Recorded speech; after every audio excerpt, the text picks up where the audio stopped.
I'm so glad that we're all here, the three of us, three curators, three women from the curatorial department at PAMM. In My Body, My Rules, this exhibition with all female identifying artists. And I can't wait to have a chat with you both about women in art, and we couldn't be at a better place. And here in My Body, My Rules, an exhibition that shows empowering women in art collection. So how I'm just interested in hearing your experience. Working in this exhibition for me was very special, working with women artists in the collection that are looking at female bodies and how our bodies are represented in society. But this, of course, has been a great show to work at. But how have you experienced working with female artists within your work and throughout your careers? Well, the first thing I'll say is that I feel sort of instantly empowered when I walk into this show. Like, you walk in, the first thing you see is my body, my rules. It's like such a chant of empowerment, and it makes you feel like this is a space for you, that is dedicated, to you in a way. So it feels very personal. Even though I'm not, the curator, I feel personally attached to it because it speaks to me in that way. And I think that our visitors feel that way. A lot of people really spend their time looking at these works and seeing themselves in it. And I think that that's the power of art, is that it's a mirror to you, that you see a photograph, you see an artwork in the show, and it says something to you about yourself. And so I'm just so excited to be in this particular space having this conversation, because I'm surrounded by so much power, so much goodness, so much that inspires and influences me on a daily basis. So it's just a really wonderful moment, I think, for us. You mentioned this question about like working with women throughout our careers, right? And for me, it's been very organic. Like, sometimes I don't really think, I'm working with a female artist. Sometimes I'm just thinking, I want to work with an artist that I really love and I admire their work, who happens to be a female. So that's been interesting to me to think about, like, how important it is to have women in positions of power in organizations, or just within, curatorial departments, like the three of us here, because we are also very important at promoting and making visible that conversation. I wanted to ask you, Jen, about the title, because I think that it's, like Maritza was saying, it is such an affirmative idea, and I was wondering how you came about it and what was the inspiration for that? Yeah, well, like Maritza said, it's definitely a chant of empowerment. I wanted that feeling to be right at the entrance. Of course, this is very similar to My Body, My Choice, this chant that we hear in so many women's marches. But My Body, My Rules is not just about that, choosing what you can do with your body, like physically, but also how I think of it that way, right? Like, where you want your body to be or how you want your body to look. It goes beyond, what you can do or who has control of your body. In the My Body, My Choice reference. So I wanted to, when I think of My Body, My Rules, it can be applied to anything, right? If society is telling me to be a certain way, I immediately think, and even while working in this exhibition, I thought a lot about this, and I would, play around with family members. I'm like, my body, my rules. Like, I choose what I want to look or what I want to wear, and also where I want to be, career-wise, within my family, playing different roles, as a woman. Definitely I wanted this to have this feeling of empowerment, and also the title. We both worked on painting the title, so it's very important to the show. We had Pamela Gonzalez, the graphic designer here at PAMM, design the title. You see once you walk in, it's these bold letters, pretty much in your face. I wanted it to have this powerful scale right at the entrance of the show, and both Maritza and I and Pam, we're here painting it. The idea. I didn't know that the three of you guys were here. I mean, I knew you were here, but I know, Maritza, you also helped paint the title. Oh yeah. Yeah, I'm not an artist. I'm definitely not an artist. I can't even paint a straight line. But that also speaks a lot to the things we have to do, not only in the museum, but like the amount of work, of labor. It's not only like thinking about the conceptualizing of a show, enjoying the show, but then the actual like labor of and I think it putting speaks the to show together. like how we go to each other. Like there are so many times when I've come to both of you with questions about, you know, how to move forward with a particular task, or, you know, anything that's coming up in my career that I don't quite know how to tackle, but that you have been there already. So I think that that's also a huge part of it, is just feeling like this department has other supportive women who can answer my questions and give me honest feedback and provide really, really genuine advice. I think that's one of the most important things that I have found here, because without that, I mean, who knows what sorts of mistakes I could have made, you know, or what kind of decisions I could have made that maybe weren't in my best interest. But there's something really powerful about knowing that the women that you surround yourself with in a professional environment are there to provide as much support and as much feedback as possible. So I think that that has also contributed to the way that I approached the artist as poet. For me, it wasn't really that organic, actually, the way that you're speaking about your practice, because my show lent itself to there being a lot of men in it. Yeah, there's a lot of men. A lot of men and a lot of white men. Yes. And so my challenge and, you know, what I found to be my primary responsibility when compiling the checklist, when really thinking about what I wanted to focus on for the show, was just making sure that there were enough women and that there were enough people of color in this show. This could have been such an easily whitewashed male show. So it wasn't as organic for me, but it was such an eye-opening experience about how to work with a collection and how to make sure that your responsibility as a curator is to make those selections so that the people who come here and see your show also see themselves and they see representation and diversity, and that they know that we take it seriously, regardless of the subject matter. Yeah, no, I mean, I want to say two things to those two affirmations that you just mentioned. Like the first one, I 110% believe that if we want to succeed as women, not only in the arts, but also in any other business endeavor, we have to support each other, because men support each other. They give each other raises for no reason, while we have to be, you know, still fighting for like equal pay and all that stuff. So I totally agree, and I feel the same way. Yeah. And I'm grateful for that, and I hope to continue that. I will continue that in my career, really trying to have that support.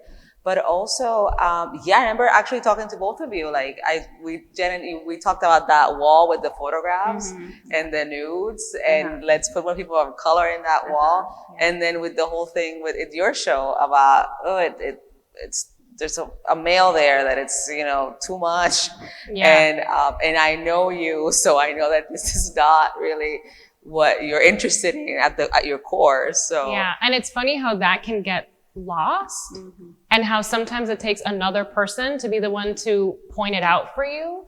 Like I didn't realize that I was leaning in a direction that maybe wasn't so helpful for the show, but then having the conversation, I was able to pull certain things back, make different changes, and you have to be open to that. But again, I think that was beneficial because you know me, and because you're another woman who's also concerned about a lot of the same things, and having that diversity in the show. So all of that has been so incredibly helpful. Yeah, and you mentioned the photo wall. I think even with the challenge, besides, you know, having diversity in race, there is, I also encountered an interesting challenge, because I started looking at all these nudes, right, we had in the collection. And even though they were produced by women, I was also questioning myself. And I talked to someone else about this too, how I had to force myself to really question, well, females can have the male gaze too, right? And can reproduce the male gaze.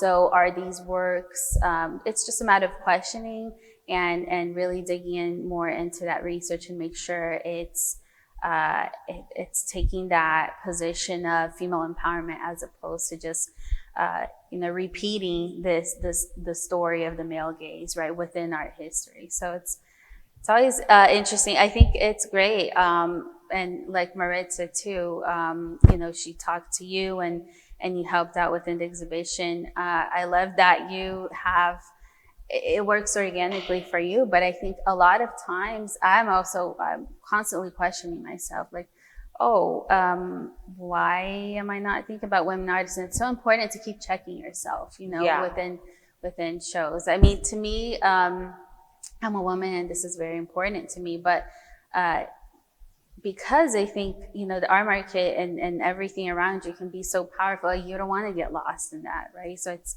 very important, I think, to always question yourself and make sure you're representing women, not just in work, but everything you do. And Yeah, we have to balance a lot, not only from different roles, but also from just different types of knowledge.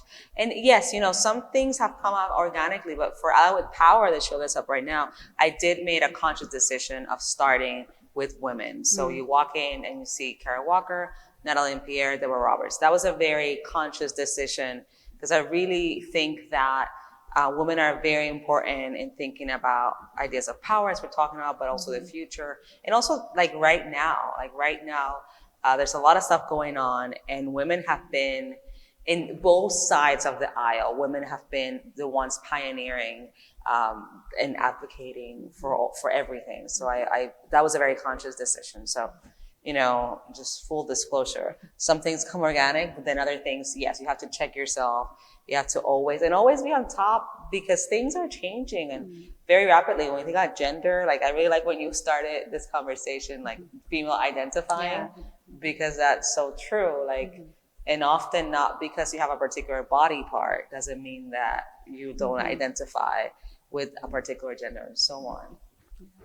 Yeah, speaking of Allied with Power, the fact that it starts with the Kara Walker is one of my favorite elements of the show, because it's also putting a woman in a perspective where she's talking to you about history.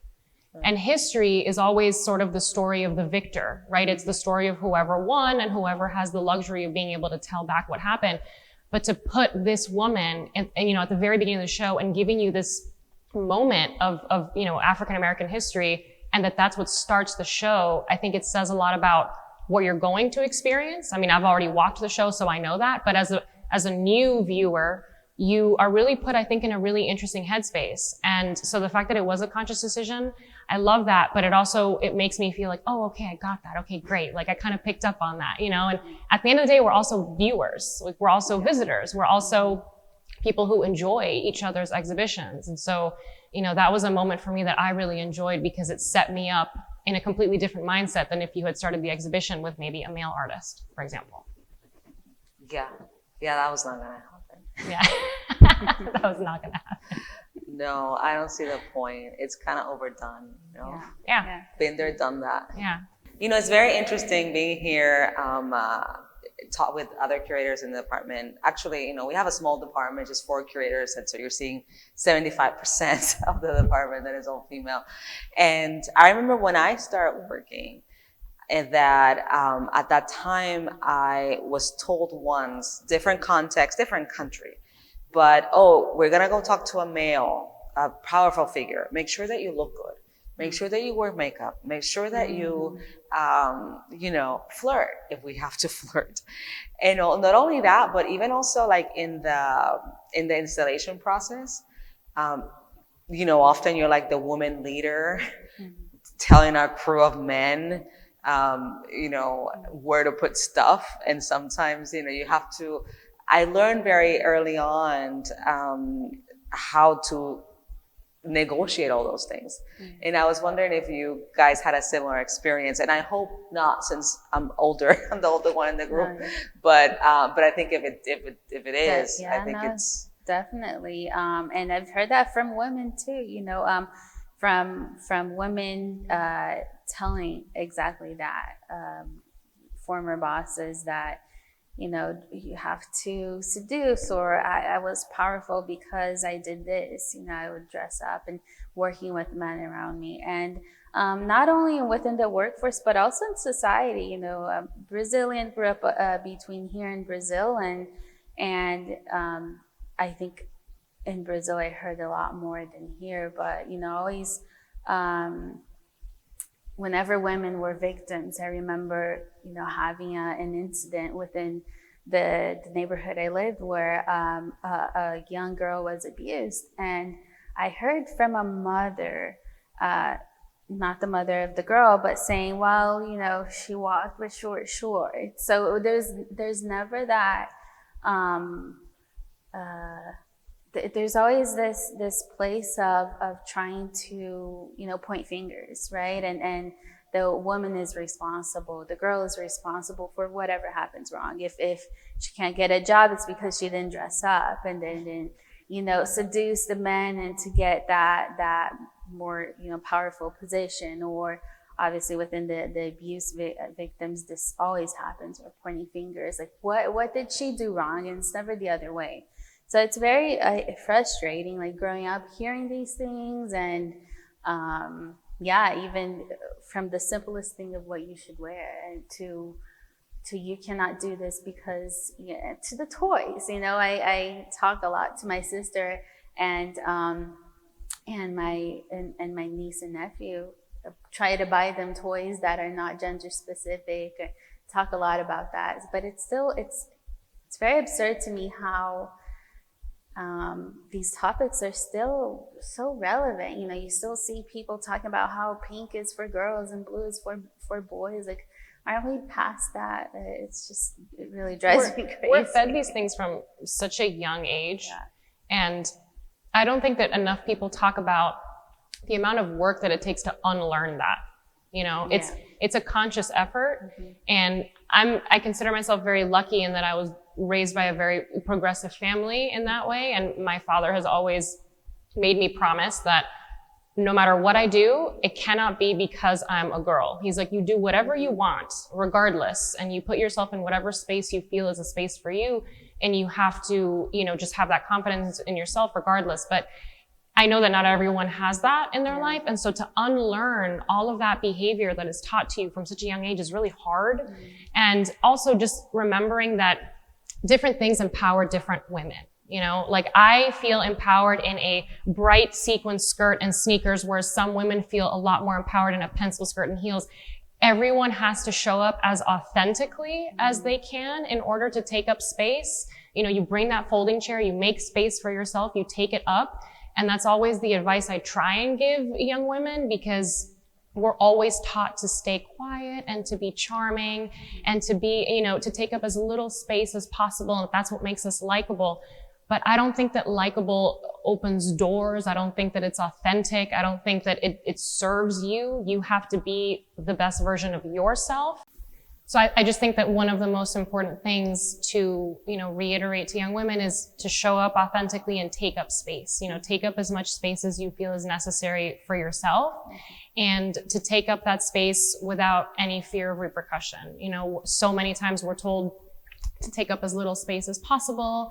And, you know, that's what makes us likable. That's what makes us palatable. And I don't think that I've ever succeeded in taking up little space. I think that my approach is to just show up as authentically as possible. But that is something that I've had to learn, and I've had to struggle to get there. So, you know, no one is, you know, born with the ability to just feel great like that. You have to work at it and be surrounded by people who are going to remind you of that when maybe you don't feel so great.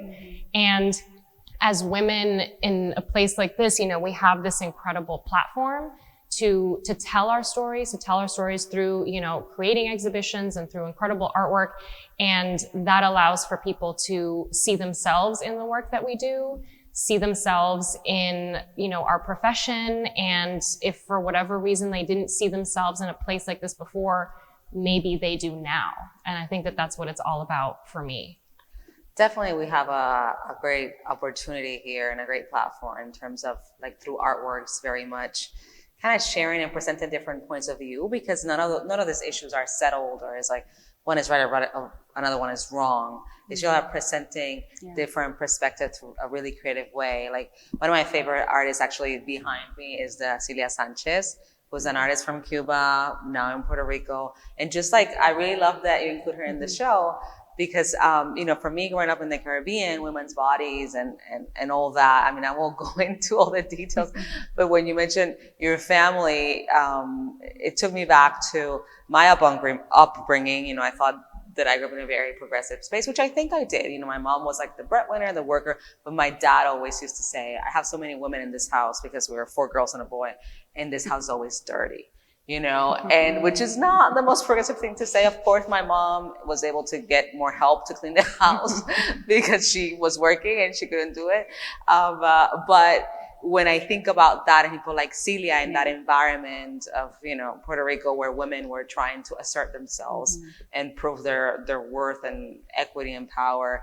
And here she kind of takes the breast as to kind of, in a way, seduce the viewer, but also elevate that part as even more than just like this sexual object.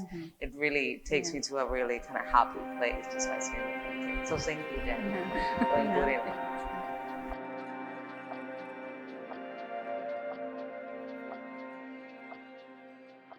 You mentioned something really interesting, like authenticity and being authentic. And I think being a woman and hearing so many things, right, of what society wants you to be, I think that's crucial. And I often catch myself questioning, like, do I want this? You know, do I want to wear heels because women are meant to wear heels, or do I really want that? So I'm constantly asking that. I think that's so important, but I also think education is important. And I see art too as a great means of education, right? People come here to the museum, they look at all of these different perspectives that we're presenting them, and they're learning through that. And education, I think, to me is like a key element for you to gain independency. And being an independent woman, you know, you can definitely do anything you want and be anywhere you want. But talking about independency and independent women, what do you have any role models, women that have achieved, you know, that are empowered, that you can comment on?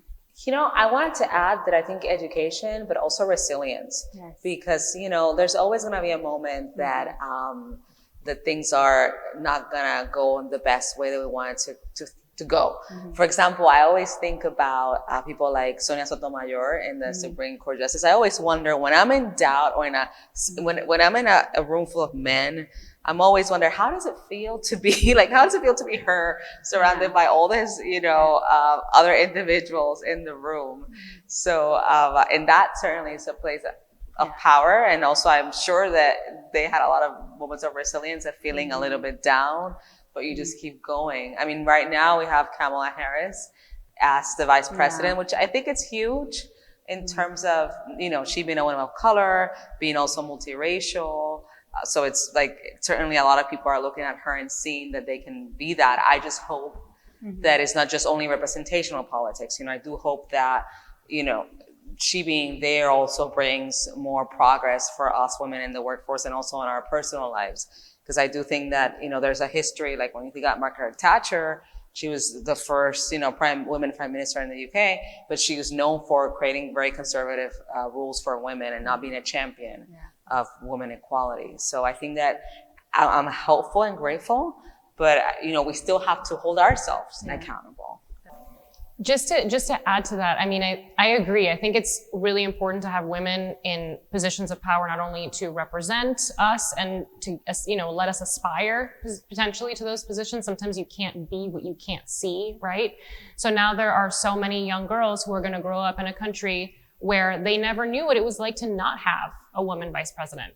That's enormous. That's huge. No one can take that from them. But yeah, I agree. We have to hold politicians and women in power accountable to make sure that it's not just them representing us, you know, in this sort of very, I don't know, decorated and way, but instead a way that really creates change and amplifies change. And for me, one of the most important things is, you know, when I'm thinking of the people that I look up to, the women that I look up to, it's what have they done to open doors for other women, right?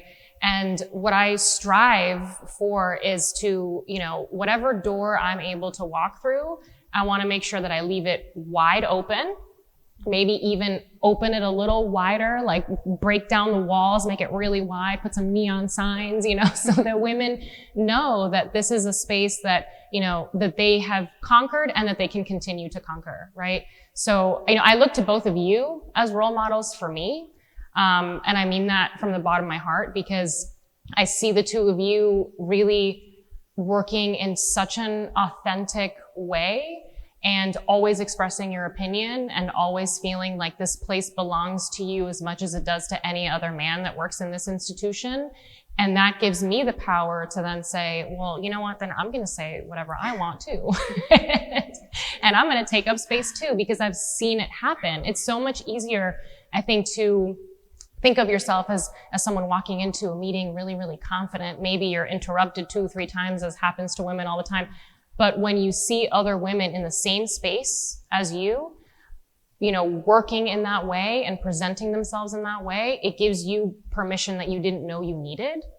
And that's something that I always look to. And so I want to do that for all the young women who come here, but I look to you too, very much, when it comes to that kind of, you know, working environment. And so I consider myself just really lucky to have the 2 of you in this institution, because I don't know, maybe I would be lost or less happy.